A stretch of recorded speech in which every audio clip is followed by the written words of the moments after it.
नमस्कार साथियों, डॉक्टर संग्राम पाटिल बात कर रहा हूँ। साथियों, 2021 की वैश्विक भूख सूचकांक की लिस्ट जारी की गई है और ये उसको ग्लोबल हंगर इंडेक्स इंग्लिश में कहा जाता है। और इसके ऊपर भारत सरकार के एक मिनिस्ट्री ने, जो संबंधित मिनिस्ट्री है, इसकी मिनिस्टर स्मृति जुबिन ईरानी है, उन्होंने ऑब्जेक्शन रेज किया है और इस सिलसिले में ये वीडियो है। तो मैं इस वीडियो द्वारा आपको ये जानकारी देने का प्रयास करूंगा कि ये हंगर इंडेक्स सही में क्या है, इसके क्या क्या फैक्टर्स होते हैं और ये किस तरीके से तैयार किया जाता है, और जो गवर्नमेंट की मिनिस्ट्री ने जो ऑब्जेक्शन रेज किए हैं, क्या ये जायज है या उससे हमें कुछ सीख लेनी चाहिए, बजाय इसके कि उस पर ऑब्जेक्शन ले और उसको गलत डिक्लेयर करें। तो ये कुछ डेटा है, ये सारा जो डेटा है ये मैंने ऑफिशियल जो रिपोर्ट पब्लिश हुआ है ग्लोबल हंगर इंडेक्स 2021 उसका ये डेटा है। और ये डेटा दो इंटरनेशनल रेप्यूटेड एनजीओज है, कंसर्न वर्ल्ड वाइड और वर्ल्ड हंगर हेल्फे। ये दो, एक जो कंसर्न वर्ल्ड वाइड ये आयरिश है और ये दूसरी वाली जो है वर्ल्ड हंगर हेल्फे, ये जर्मन एजेंसी है। ये इस डेटा को कलेक्ट करती है हर साल और इसको पीयर रिव्यू, मतलब साइंटिफिक इसका रिव्यू करके ही इसको पब्लिश करती है हर साल। उसके पिछले साल का साल 2 साल 3 साल का डेटा कलेक्ट करके उसके ऊपर ये इंडेक्स बनाई जाती है। तो इसको जो 116 जो इसके कंट्रीज इसमें इंक्लूड की गई है, उसमें भारत का नंबर 101 है, नीचे से 16वां नंबर है। तो ये बड़ी सीरियस बात है। तो इसके डिटेल्स देखते हैं। यह है शुरू के जो टॉप के जो कंट्रीज हैं, 25 कंट्रीज, उनकी लिस्ट है। हम इनसे काफी दूर है। इसमें चाइना और क्यूबा और जो अच्छे जो हेल्थ सिस्टम्स है, जो सोसाइटीज है, हेल्दी सोसाइटीज, इनके नाम है इसमें। अमेरिकन या यूरोपियन कंट्रीज है इसमें काफी सारी। ये नीचे के बॉटम से 16 कंट्री है, 16 से ज्यादा है ये, लेकिन हमारा 16वां नंबर है इंडिया का। तो मैंने इसको एरो किया है। और जो 2000 पिछले कुछ सालों में, 2 दशकों में हमारी जो इंडेक्स है ये कम हुई है। तो हमारी जो भुखमरी जो होती है, ग्लोबल हंगर इंडेक्स है, ये कम हुआ है। तो ये अच्छी बात है, लेकिन in comparison to the whole world ये कम होने की जो रफ्तार स्पीड है ये कम है। तो इसलिए हमारा नंबर ये नीचे आ जाता है। तो बाकी के देश अच्छे प्रोग्रेस किए हैं, उनके कंपैरिजन में हमारी प्रोग्रेस उतनी अच्छी नहीं है। ये इसमें कंपैरिजन की जो सिग्निफिकेंस है ये बता सकते हैं हम। तो नीचे की जो 16 वाली कंट्रीज है उसमें अफगानिस्तान है, नाइजीरिया है, कॉन्गो रिपब्लिक है और लास्ट में सोमालिया है। इनसे हमारी कंट्री जो है इन 16 कंट्रीज के साथ कंपेयर हो रही है। तो ये बड़ी बुरी बात है हमारे लिए, कुछ अभिमान की बात नहीं है, गर्व की बात नहीं है। तो ये ग्लोबल हंगर इंडेक्स में 4 फैक्टर्स कंसिडर किए जाते हैं और जो लोग पब्लिक हेल्थ में काम करते हैं, एडमिनिस्ट्रेशन में, उनको ये अच्छी तरह से पता होते हैं। तो इसमें सबसे इम्पोर्टेंट जो होता है फैक्टर ये है अंडर नरिशमेंट, अंडर न्यूट्रिशन जो होता है ये। फिर चाइल्ड अंडर न्यूट्रिशन के जो 2 फैक्टर्स होते हैं, एक होता है स्टंटिंग और दूसरा होता है वेस्टिंग। तो ये भी उसमें कंसिडर किए जाते हैं। तो पहला फैक्टर हो गया माल न्यूट्रिशन, कुपोषण, चाइल्ड स्टंटिंग और वेस्टिंग। इनके मैं एक्सप्लेनेशंस अगली स्लाइड में दूंगा। और फोर्थ जो फैक्टर है चाइल्ड मोर्टेलिटी, 5 साल के नीचे जो मृत्यु की दर होती है, ये 4 फैक्टर इसमें कंसिडर किए जाते हैं। तो इन चारों फैक्टर्स के जो एक्सप्लेनेशन है कि अंडर न्यूट्रिशन का मतलब है कि आपकी पॉपुलेशन जो है उसको इनसफिशिएंट न्यूट्रिशन मिल रहा है, इनसफिशिएंट कैलोरी इंटेक है जो मिलना चाहिए। यूएन फूड एग्रीकल्चरल ऑर्गेनाइजेशन के डेटा से जो इंफॉर्मेशन मिलता है कि जितना मिलना चाहिए उससे कम मिल रहा हो तो ये अंडर न्यूट्रिशन, माल न्यूट्रिशन हो गया। फिर चाइल्ड वेस्टिंग का मतलब है कि जिस उम्र का जो बच्चा होता है या बच्ची होती है, उसको अगर उतना वेट नहीं है, उसका वजन नहीं बढ़ता है, तो उसको वेस्टिंग कहते हैं। तो ये एक्यूट माल न्यूट्रिशन होता है। ये एक्यूट कोई उसको बीमारी हो गई, खाना खाने के लिए ठीक से नहीं मिला और उसकी वजह से जो वजन कम हो गया, तो ये चाइल्ड वेस्टिंग हो गया। चाइल्ड स्टंटिंग जो है कि किसी उम्र के बच्चे को या बच्ची को अगर उतनी हाइट नहीं अचीव होती है, वो उतने ऊंचाई नहीं होती है उनकी, तो वो क्रोनिक माल न्यूट्रिशन, लॉन्ग टर्म अगर उनको कुपोषण हो जाता है तो ये चाइल्ड स्टंटिंग हो जाता है, वो छोटे रह जाते हैं। चाइल्ड मोर्टेलिटी है बड़ा इंपॉर्टेंट फैक्टर है, और मोर्टेलिटी तो अलग अलग फैक्टर्स की वजह से होती है, न्यूट्रिशन है या और भी वजह उसमें होती है, कोई कल्चरल है, हेल्थ केयर सर्विस आपकी है, तो ये अलग अलग वजह है। लेकिन न्यूट्रिशन अगर इनएडिक्वेट है तो उससे उनकी इम्यूनिटी कम होती है, माइक्रो न्यूट्रिएंट्स उनको कम मिलते हैं, तो उसकी वजह से जो अलग अलग बीमारियां है उसमें बच्चों की मोर्टेलिटी बढ़ जाती है, मृत्यु की रिस्क बढ़ जाती है। इसलिए ये चाइल्ड मोर्टेलिटी है इंपॉर्टेंट फैक्टर्स में होता है। ये चारों का एक आंकड़ा मिला के एक फॉर्मूले में डाल के उसका ग्लोबल हंगर इंडेक्स तैयार किया जाता है, और उसके फिर इंडेक्स के हिसाब से एक लिस्ट की जाती है, रैंकिंग की जाती है, उसमें हम 116 में से 101वें नंबर पे हैं। तो काफी सीरियस बात है। तो 0 से 100 तक के ये आंकड़े फार्मूला से जनरेट होते हैं। 0 से 10 अगर ग्लोबल हंगर इंडेक्स है तो ये काफी सेफ सिचुएशन है, ग्रीन जोन आप देख सकते हो। फिर फेंट ग्रीन 10 से 20 तक, फिर ये येलो या पिंक जोन है 20 से 35 तक, ये सीरियस है, सीवियर सिचुएशन है। तो उसके बाद में अलार्मिंग सिचुएशन है 35 to 50, और 50 प्लस जो है ये एक्सट्रीमली अलार्मिंग सिचुएशन है। तो इसमें जो अलग अलग चीजें इसमें इस्तेमाल की जाती है, यूज किया जाता है। ये सबसे पहले ये ग्लोबल हंगर इंडेक्स, इसके फायदे क्या है? तो ये हमको प्रोग्रेस ट्रैक करने के लिए मदद करता है कि आप ग्लोबल प्लेटफॉर्म पे पिछले साल कौन से नंबर पे थे, अब उनके कंपैरिजन में कौन से नंबर पे हो। आपका इंडेक्स पिछले साल अगर 35 था तो आज इस साल कितना है, ये इंप्रूव हुआ कि नहीं, तो ये ट्रैकिंग के लिए इंपॉर्टेंट है। तो इससे कंट्रीज, गवर्नमेंट्स डिसीजन ले सकते हैं, हेल्थ केयर सर्विस अपनी कुछ सीख ले सकती है, सबक ले सकती है कि हमें क्या करना चाहिए, क्या नहीं करना चाहिए, और कैसे प्रिपरेशन करनी चाहिए ताकि ग्लोबल हंगर इंडेक्स हमारी इंप्रूव हो जाए।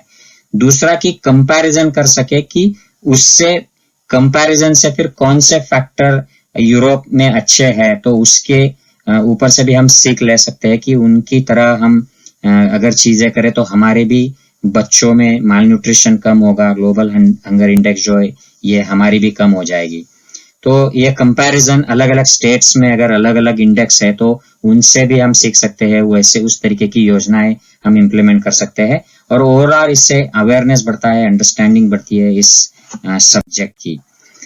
और किसी देश का अगर ग्लोबल हंगर इंडेक्स पुअर है, जैसे अभी इंडिया का पुअर है, तो ये क्यों पुअर है? तो उसकी कारण मीमांसा जो है उसमें कुछ फैक्टर्स है कि आपका फूड अवेलेबल नहीं है ठीक से, अगर अवेलेबल है तो उसकी क्वालिटी ठीक से नहीं, उसमें कुछ अच्छे प्रोटीन्स, मिनरल्स, माइक्रो न्यूट्रिएंट्स या विटामिन्स की कमी है, अनहेल्दी फूड की प्रैक्टिसेस है, और चाइल्ड केयर की जो सर्विसेज है, हेल्थ केयर फैसिलिटी या अदर फैसिलिटीज, वो अच्छी ठीक से नहीं है, अनहेल्दी एटमॉस्फेयर एनवायरनमेंट है, आपके समाज में शांति नहीं है, वॉर या दंगा फसाद चलते रहता है, माइग्रेशंस होते रहते हैं, poor economy, poor employment status, जो कल्चरल एस्पेक्ट है जिसमें चाइल्ड की केयर होनी चाहिए, वो वहां पर जो कल्चर है वो ठीक से इन चीजों को सिग्निफिकेंस नहीं देता है, वो अलग ही चीजों में लगे रहते हैं, तो ये भी इम्पैक्ट करता है। और कोई अनफोर्सिन सर्कमस्टेंसेस आ जाते हैं, जैसे 2020 से 2021 तक हम कोविड-19 का सामना कर रहे थे, तो इसमें काफी सारी चीजें हो गई, अनएम्प्लॉयमेंट हो गया, राशन ठीक से नहीं मिला, बच्चों को वैक्सीनेशन ठीक से नहीं मिला, स्कूल मील्स नहीं मिले, तो इसकी वजह से हंगर इंडेक्स बढ़ जाता है। तो इसके जो डेटा है ये WHO, food and agriculture organization, ये यूएन की एजेंसी होती है, यूनिसेफ, वर्ल्ड बैंक और यूएन की अलग अलग जो एजेंसीज है उससे डेटा कलेक्ट किया जाता है, और उस डेटा को फिर फॉर्मूला में डालकर उसकी इंडेक्स बनाई जाती है।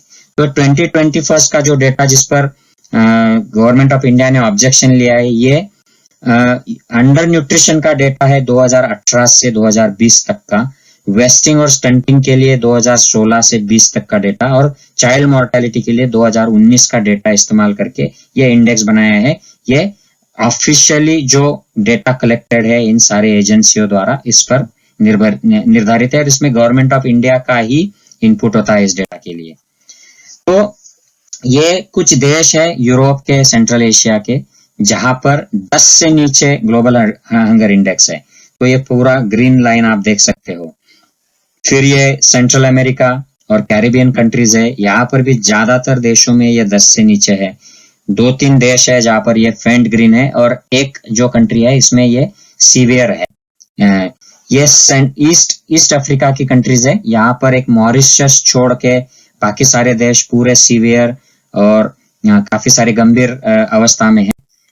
और ये फिर हमारा साउथ ईस्ट एशिया है, जहां पर सिर्फ 3 कंट्रीज है, चाइना, फिजी को और मंगोलिया, ये डार्क ग्रीन है, सेफ जोन में है। उसके बाद फेंट ग्रीन में काफी सारी कंट्रीज है।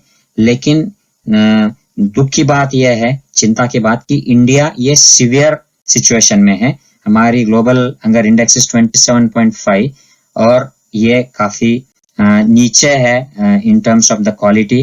अफगानिस्तान और बाकी जो कंट्रीज है ये हमारे नीचे है, लेकिन पाकिस्तान, नेपाल, श्रीलंका, म्यांमार, ये सारी कंट्रीज हमसे बेहतर परफॉर्म कर रही है ग्लोबल हंगर इंडेक्स के फील्ड में। तो गवर्नमेंट ऑफ इंडिया की ये एक, मैंने यहाँ पे स्क्रीनशॉट लिया है, उन्होंने एक ऑब्जेक्शन रेस किया है और ये बात करते हैं कि ऑब्जेक्शन में लिखा है कि ये ग्लोबल हंगर इंडेक्स ये माल न्यूट्रिशन का मेजर है ही नहीं। तो ये थोड़ी सी हंसने वाली बात है कि इन्होंने ऐसे उसके ऊपर ही ऑब्जेक्शन कर दिया है। तो ये काफी साइंटिफिक डेटा पर आधारित एक इंडेक्स है, और ये जो रिपोर्ट बनाई जाती है ये पीयर रिव्यूड होती है। दुनिया के एकदम जो अच्छे इस फील्ड के साइंटिफिक एविडेंस के बारे में स्टडी करने वाले जो लोग होते हैं, ये इसको पीयर रिव्यू करते हैं, इसको रिव्यू करते हैं, इसके ऑब्जेक्शंस लगाते हैं, और फिर इसके सबके रिजॉल्व होने के बाद ये रिपोर्ट पब्लिश की जाती है।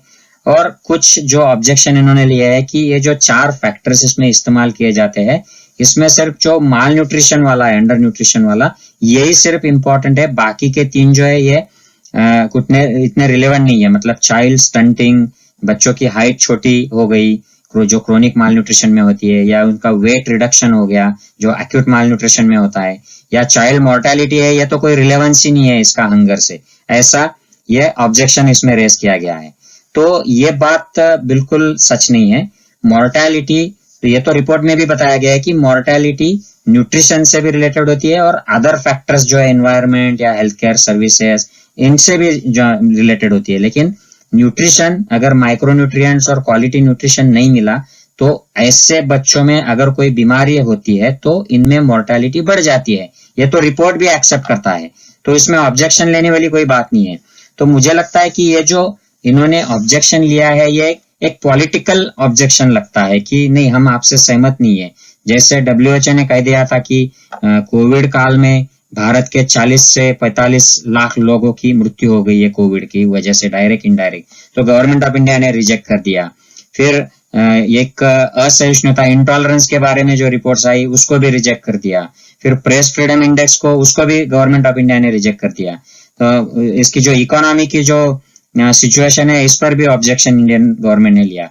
तो जो चीजें हमारे खिलाफ जाती है उनको गलत है या रिलेवेंट नहीं है ऐसे डिक्लेयर करना, और जिसमें हमारी प्रशंसा होती है उसमें बाद में फिर सरकार के प्रशंसा करना, टीवी मीडिया में उसको फिर सरकार को हीरो की तरह प्रोजेक्ट करना, ये ऐसी वाली बात नहीं है साथियों। ये बात, ये साइंटिफिक एविडेंस की बात है, ये रियल डेटा पर आधारित है, और ये वर्ल्ड के अच्छे साइंटिफिक एविडेंस जानने वाले जो लोग होते हैं, इनके मदद से बनाई गई रिपोर्ट है। इसका पर्पस इंडिया को नीचे दिखाना या और कोई कंट्री को ऊपर दिखाना ऐसा बिल्कुल नहीं है। इसका पर्पस तो एक जेन्युइन ह्यूमैनिटेरियन पर्पस है। ये एनजीओ द्वारा किया जाता है कि countries, governments, health care systems एक दूसरे से सीखे, अपने पिछले परफॉर्मेंस से सबक ले और आगे जाकर अच्छी चीजें करे, ताकि हम हमारे हंगर इंडेक्स को कम कर पाए। और ये जो सस्टेनेबल डेवलपमेंट गोल्स है यूनाइटेड नेशंस के, उसमें फ्री जीरो हंगर बाय 2030 तक ये जीरो हो जाए, ऐसे गोल के लिए ये काम कर रहे हैं। तो उसमें से 47 ऐसी कंट्रीज है कि जो ये गोल अचीव करने वाली है, 47 ऐसी है जो ये गोल अचीव नहीं करने वाली है, और 10-20 ऐसी कंट्रीज है कि ये इंटरमीडिएट है। तो इसके इसका पर्पस बहुत ह्यूमैनिटेरियन है और जो जरिया है ये साइंटिफिक है। तो इसको इस तरीके से एक पॉलिटिकल ढंग से रिजेक्ट करना, मुझे ऐसा लगता है कि इसके पहले ये जो डिपार्टमेंट है स्मृति ईरानी जी का, इन्होंने थोड़ा सा अपने जो एक्सपर्ट्स है इंडिया के पब्लिक हेल्थ के, पीडियाट्रिक फील्ड के, इनसे राय लेना चाहिए था और उनसे सलाह मशवरत करके ये आंसर करना चाहिए था। लेकिन लगता है कि उन्होंने ऐसा कुछ नहीं किया है, इसको एक पर्सनली ले लिया है, एक ईगो इशू बना लिया है और एक पॉलिटिकल स्टेटमेंट की तरह इसको आंसर किया है। तो मुझे लगता है कि जब तक हम डेटा को एक्सेप्ट नहीं करते हैं, सही सिचुएशन को हम उसको मान्यता नहीं देते हैं कि yes we are here now, where do we want to go in future, अगर हम डेटा को ही एक्सेप्ट नहीं करेंगे, सही सिचुएशन को एक्सेप्ट नहीं करेंगे, तो हमें कैसे पता चलेगा कि हमें इंप्रूव कैसे होना है। इन 4 फैक्टर्स में हमारी क्या सिचुएशन है, ये हमारे डेटा के ऊपर ही बेस्ड है। इस पर हम काम नहीं करेंगे तो हमें कैसे पता चलेगा कि इंप्रूवमेंट हुई है नहीं हुई है।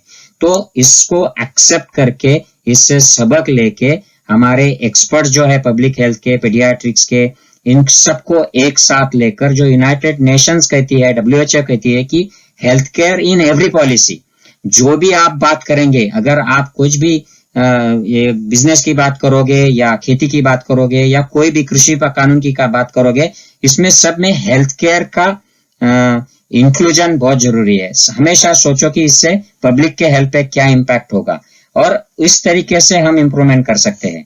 तो मुझे लगता है कि ये ग्लोबल हंगर इंडेक्स ये सही है। इस पे जो गवर्नमेंट ऑफ इंडिया के इस डिपार्टमेंट ने, ministry of women and child development के इस डिपार्टमेंट ने जो ऑब्जेक्शन लिया है, ये इनवैलिड है। मुझे नहीं लगता कि ये साइंटिफिक एविडेंस पे बेस्ड है, ये मुझे पॉलिटिकल लगता है।